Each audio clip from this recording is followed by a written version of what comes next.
Good afternoon, everyone. My name's Jerry Schaaf, and I am with Valley Program for Aging Services. It's 1 o'clock, so we'll get started. There may be a few more people showing up, and we'll let them in if they do.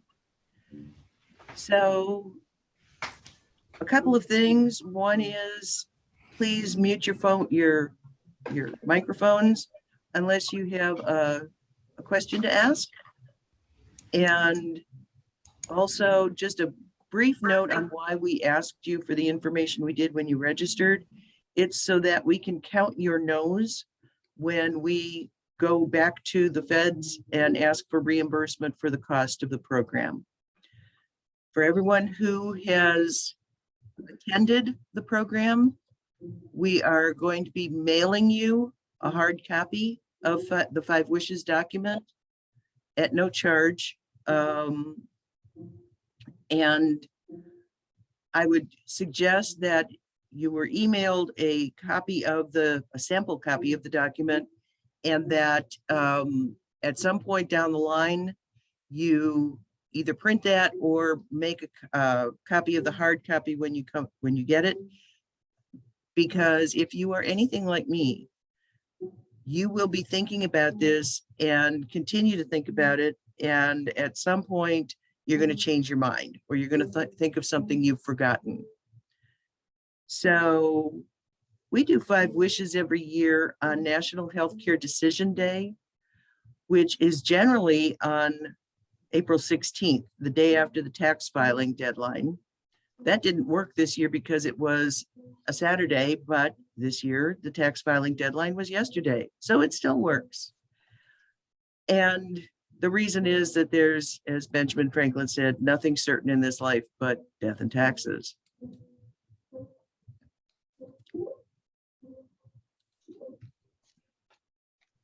Come on, move. Okay, so most people who have a serious and life-limiting illness want to be at home. They want to be with their loved ones. They want to be free from pain and suffering. They want to be in control of their care. The problem is that if you don't express those wishes while you can, somebody else is going to have to make those decisions on your behalf and hope that they understand what it is that you want and can follow through on them. The reality is that, most people in their last year of life experience a bunch of unwanted and often unnecessary hospitalizations because nobody else knows what to do. And the medical community as a whole, unless you have expressed wishes to the contrary, is going to do everything they can to make you better, whatever better is. Better in your mind may not be better in theirs.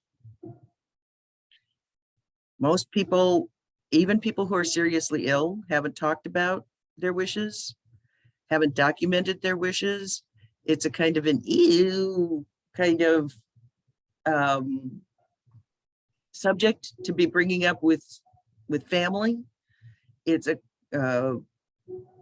topic that people just avoid. Let me make a distinction here. A lot of these slides, which come right from an organization called Death with Dignity, talk about seriously ill, end of life, life-limiting illnesses. Guess what? You could be seriously ill or injured, more likely injured, and unable to express your wishes tomorrow. You could be in an accident. Any number of things could happen, and you would not be able to express your wishes.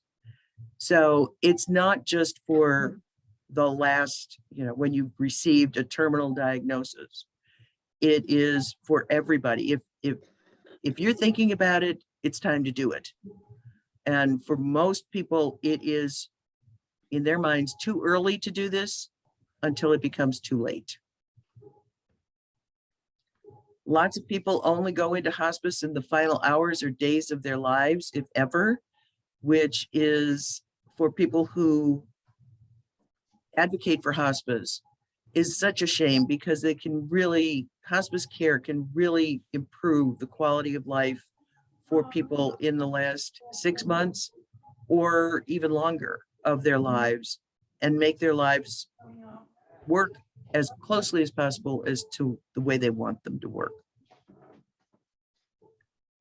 But end of life is treated as a medical moment, not as part of the natural human experience. And the medical community is trained to do all they can. So, as I said, people avoid talking about the end of life.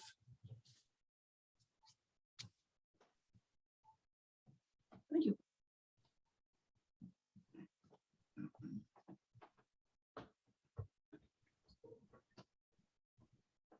Well, let's go in the right direction instead.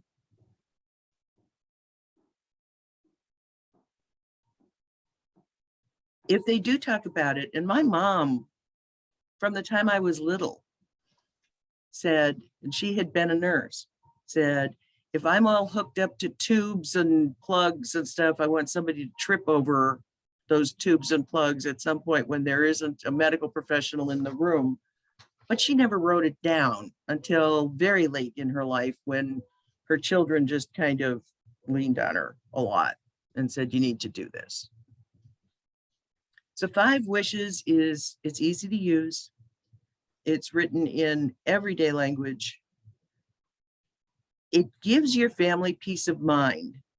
All of us know, or most of us know, a family that was pretty much torn apart when a loved one was in a critical condition, could not express their own wishes, and a decision had to be made, and the decision was not unanimous among family members. This gives your family peace of mind that they know what you want. They can point to what you want. And understand that it's only effective if you can't speak or you can't express your own wishes. If you're unable to speak, but can point at a whiteboard that says yes or no on it, 5 wishes does not take effect. It is only when you are truly unable to communicate your own wishes that 5 wishes takes effect. This is much more personal than the standard advance directive that you can pull the form off the internet from anywhere. The advance directive has a lot of legalese in it and very little room to write what is personal to you and what is important to you. This gives you some space to actually express your wishes, and more importantly, I think, before you ever sign it, to think about what your wishes are. It also helps you discuss those wishes with your family. It's a very difficult conversation to get started, and probably not one that should be, brought up on Christmas Eve. It kind of throws a damper on the celebration. But it also clearly tells your doctor what you want. So if you have your samples available, take a look at wish 1, which is on page 4. And that is choosing somebody to make those decisions for you. That's your healthcare agent. And please think carefully about who you choose as your healthcare agent. You may have 2 adult children, one who lives down the road and one who lives in St. Louis. You may think, well, the one who lives down the road should be my healthcare agent. They're right here. But if that child, that adult child, is, when you bring up the idea of end of life or interventional care, is saying, don't talk about it. I don't know. I don't want to think about it. That is not the person you want. Believe me, it is not. I can give you any number of examples from my personal life where the healthcare agent had to argue with healthcare professionals about treatment and had to pull the form out of basically their back pocket and say, no, you stop that. No, it is not just a case of, naming someone and forgetting about it. This also allows for up to 2 alternates. If your agent at the time that their services are needed is either unable or unwilling to perform those services, it needs to be somebody who's 18 or older. It cannot be someone who provides your medical care, but it can be your spouse, your child, your neighbor, your friend, whoever you choose and whoever you trust. And it can't be anyone who's serving as a proxy for 10 or more people. And that is just to protect you, that it's not somebody who's got an awful lot on their plate. Let's put it that way. So on page 5, it tells you what the healthcare agent, which decisions they can make for you. But you can cross any of those out. You don't have to agree with all of those. You can also add things at the bottom in terms of other things that you want your healthcare agent to take care of for you, to make a decision on your behalf. So if you change your mind, you need to destroy the document and make sure that everyone knows that has a copy, and we'll get to who needs a copy. So wish 2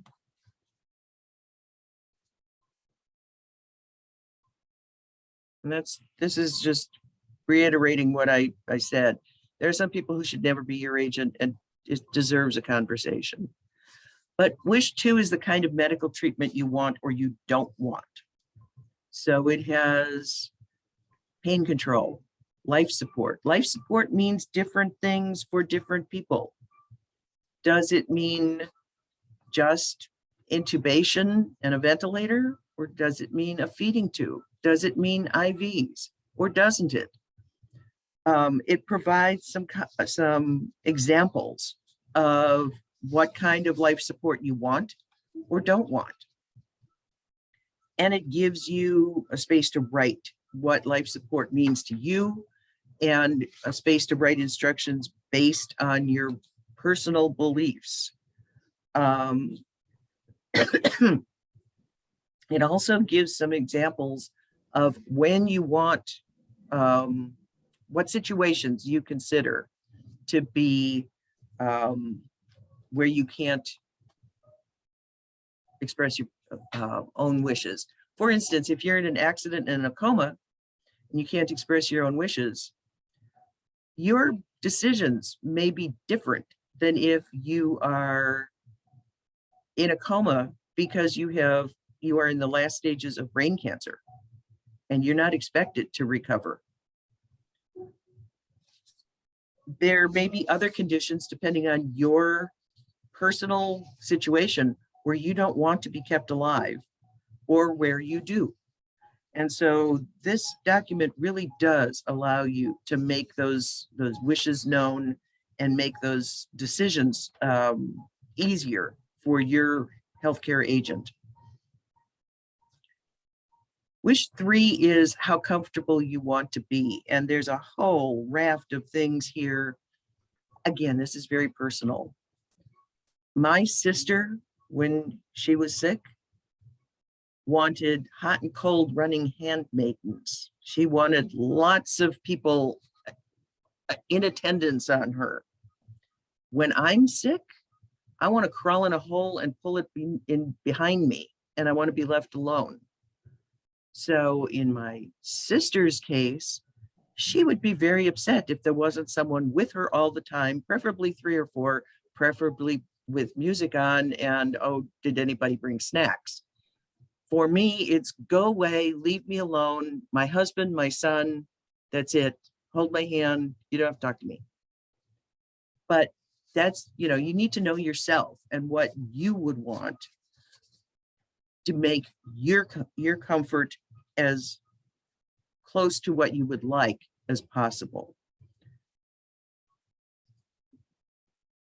Wish for is how you want people to treat you.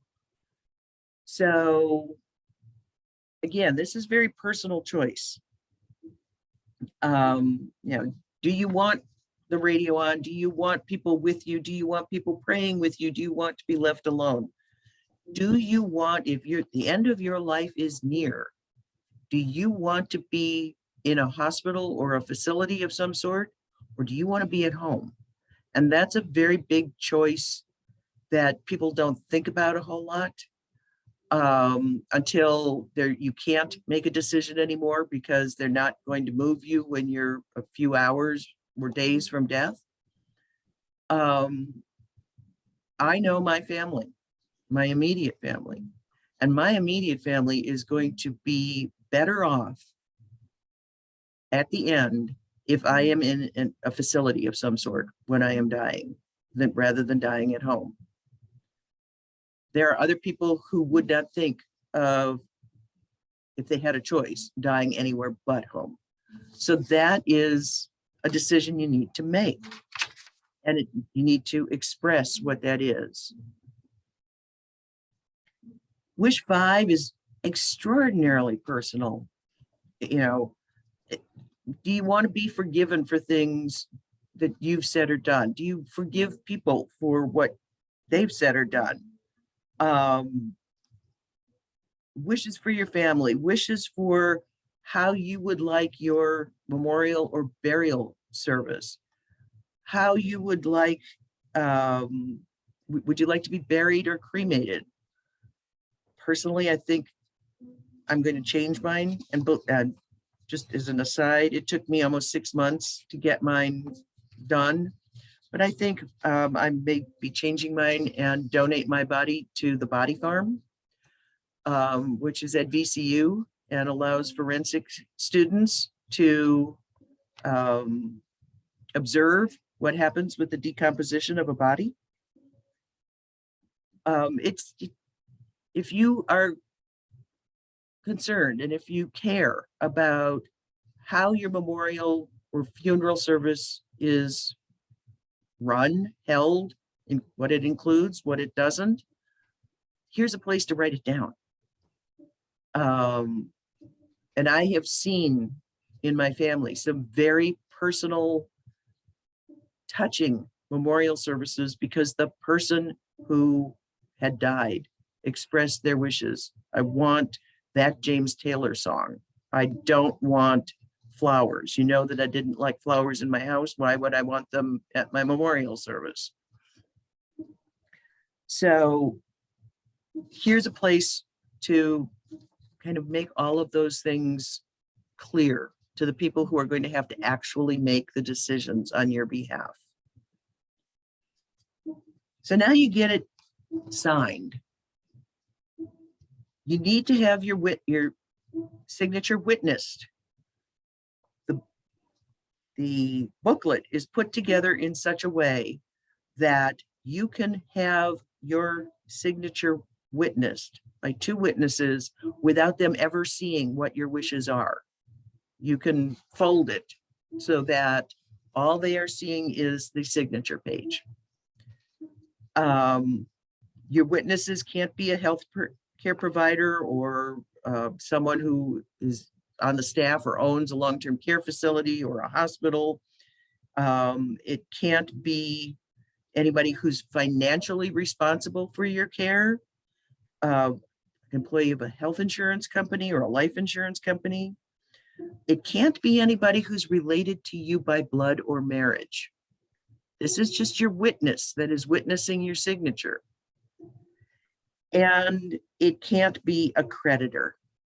So it can be your neighbor. It can be a friend. It can be your pastor, but it should not be any, and there's a list of people it should not be. In Virginia, you do not have to have your signature notarized. In a few states you do, but in Virginia, you do not. Once you got it witnessed and you got it filled out, you need to photocopy it and give it to your healthcare agent, your doctor, the hospital you are most likely to be admitted to in an emergency, anybody else who needs it. The original needs to be accessible, not in a bank deposit box, not in your safe. Your healthcare agent and your alternates need to know where the original is, even though they have a copy. And you need to discuss your wishes with them. This is not, oh, by the way, I filled this out and I named you, and you'll see everything you need to know in this document. It's not fair. And the booklet itself actually gives you a wallet card that you can fill out and cut out and keep in your wallet. So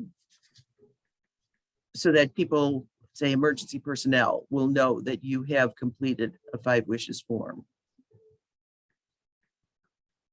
Okay, the other thing you need to do is talk to your doctor about it. Be sure that they've put it in your medical record. There's a place to list in this booklet who has copies, so that the rest of the people who have copies know who has a copy. And basically, that's it. It is not brain surgery, but it is not easy. It is not something that you do in 5 minutes, because thinking about how you want to be treated in various circumstances, for me anyway, was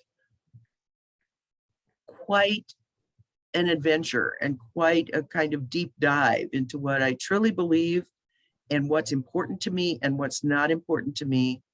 And for me anyway, it was a case of, it is not my desire to fulfill anybody else's wishes. These are my wishes. It's my life and my body, and this is what I want. That's me. Not everybody is going to do that. So I have walked you through 5 wishes. I hope that you either print it or share it or copy it and go through it and start to fill it out. But I am very interested to know if any of you have questions. Please unmute yourselves and ask any questions you may have.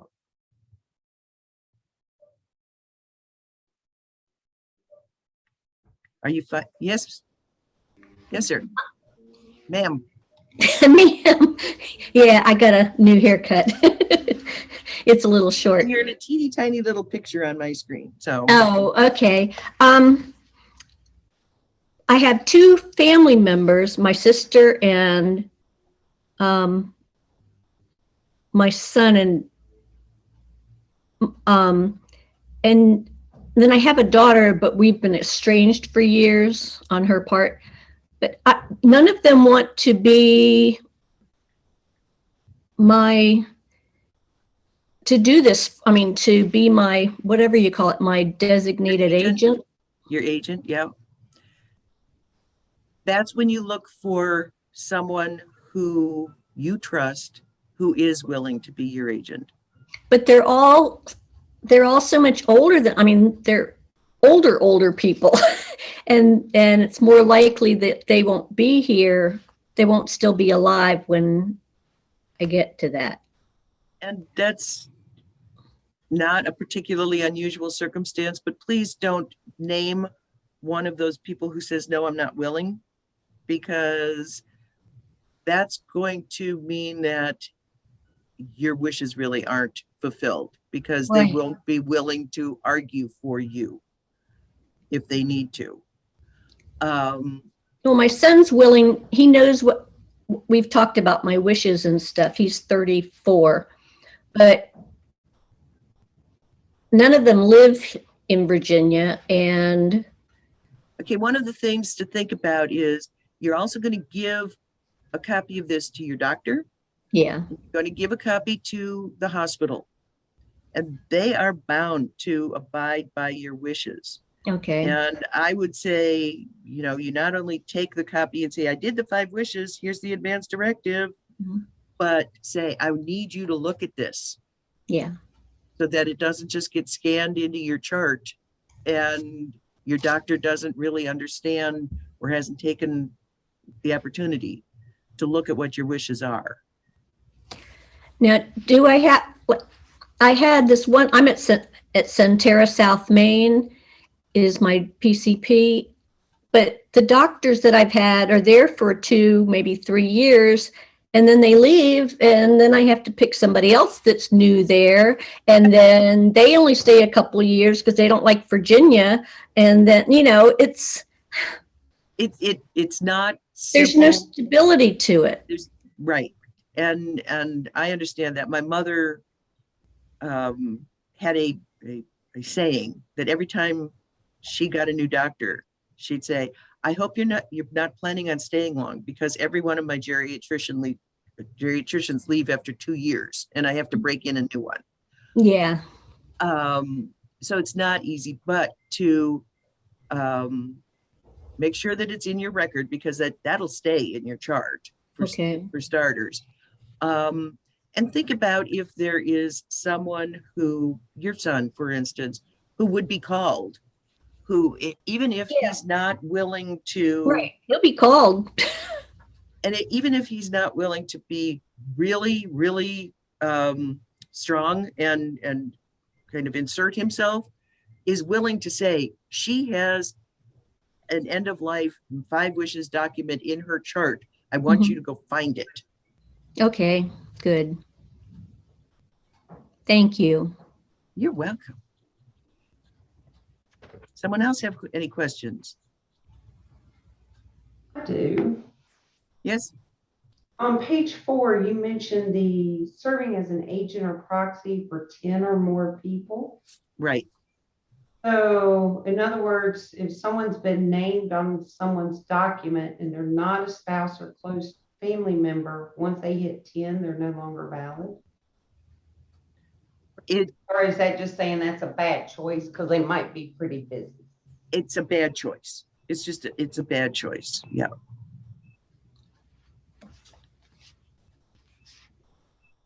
What you don't want is a mill of somebody. I mean, you've all heard about the scams of people who are taking care of a whole bunch of people, and they have some kind of control over what happens to those people, or their money, or their homes, or whatever. What you don't want is to be caught in one of those mills.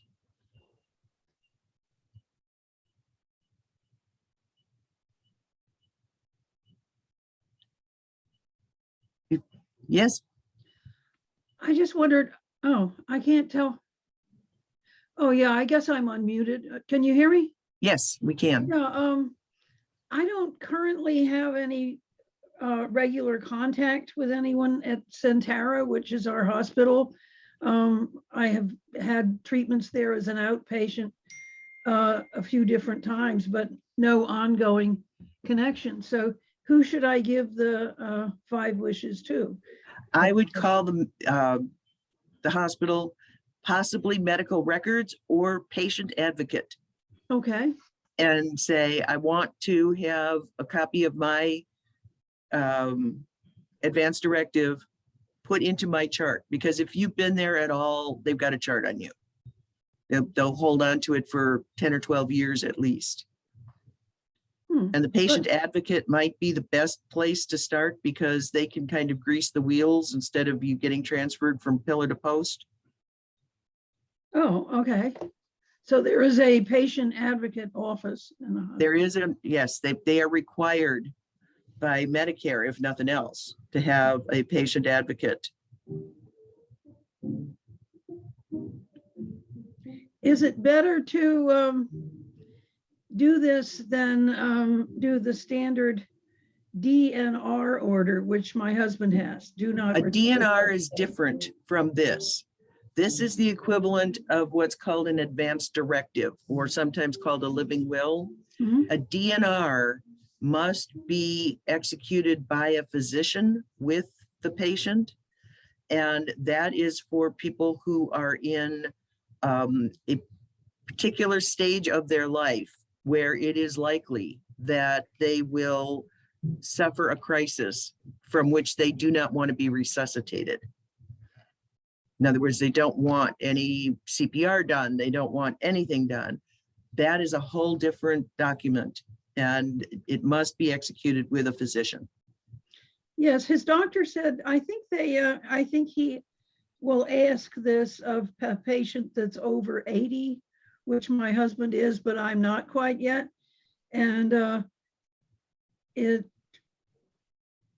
just says that they don't want to be resuscitated. And I think it lists things they don't want done if they have stopped breathing or their heart has stopped. Right. This comes kind of before that situation. So now you're in a coma, Mhm.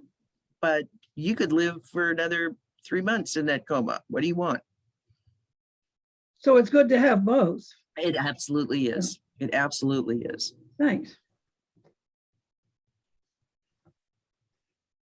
Anyone else? I have to take a personal minute here and say hello to some old friends that I haven't seen in forever, including Katie McNeil and Linda Gordon and Ann Bender. So happy to see all of you. So I am more than willing to answer any other questions you have. If not, by the end of the week, I will have the hard copies of the 5 Wishes document in the mail to you all. And you know how to find us.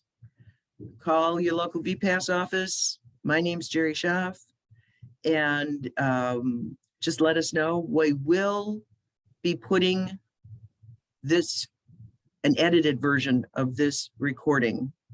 We don't need all that garbage I had at the beginning. Up on our YouTube channel, and I will send you a link to that as well so that you can watch it again.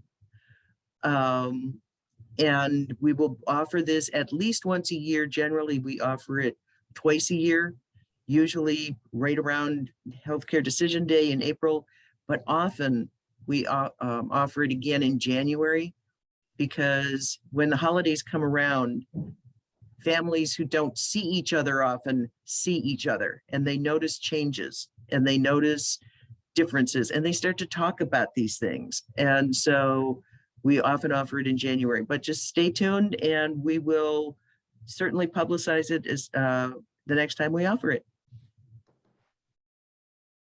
Any other questions? Then I thank you all and have a wonderful day. Thank you, Jerry. Thank Thank you. you.